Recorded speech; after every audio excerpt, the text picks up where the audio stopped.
எப்போவுமே டல்லாக இருக்குது, பிரிஸ்காகவே இல்லை, பிரெயின் ஆக்டிவாகவே இல்லை, ஸ்லக்கிஷாக இருந்துகிட்ருக்குறோம், படிக்க முடியல, ஒர்க்கில் கான்சன்ட்ரேட் பண்ண முடியல, ஞாபக மறதி அதிகமாக இருக்குது, இந்த மாதிரி உங்களோட பிரெயின் சம்மந்தமான, உங்களோட அட்டென்ஷன் சம்மந்தமான, கான்சன்ட்ரேஷன் சம்மந்தமான ஸ்லக்கிஷ்னஸையோ டிஸ்கம்ஃபர்ட்ஸையோ ஃபேஸ் பண்ணிகிட்ருக்கீங்கன்னா சூப்பரான பாயிண்ட்டுங்க இது.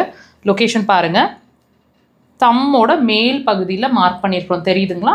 2 தம்லேயுமே அந்த பாயிண்ட்டை மார்க் பண்ணியிருக்கிறோம். ப்ரெஷர்ஸ் வந்து இப்போ அவங்க ப்ரெஷர் பண்ணி காட்டுவாங்க பாருங்கள், இந்த மாதிரி ப்ரெஷர்ஸ் நீங்களே உங்களை ப்ரெஷர்ஸ் கொடுத்துக்கலாம். டீப்பாக இருக்கட்டும், நகம் வச்சுருந்தீங்கன்னா ப்ரெஷர்ஸை வந்து நல்ல நகத்தில் அந்த இடம் ஃபுல்லாகவே ப்ரெஷர் கொடுங்க. ஒரு 15 to 20 seconds கண்டினியூஸாக ப்ரெஷர் கொடுங்க. டீப்பாக இருக்கட்டும், பெயின் கொஞ்சம் உங்களுக்கு வலிக்கட்டும், ப்ரீத் இன் ப்ரீத் அவுட், அது மாதிரி தேவைப்பட்ட ஒரு 10 முறை வரைக்கும் பண்ணுங்கள்.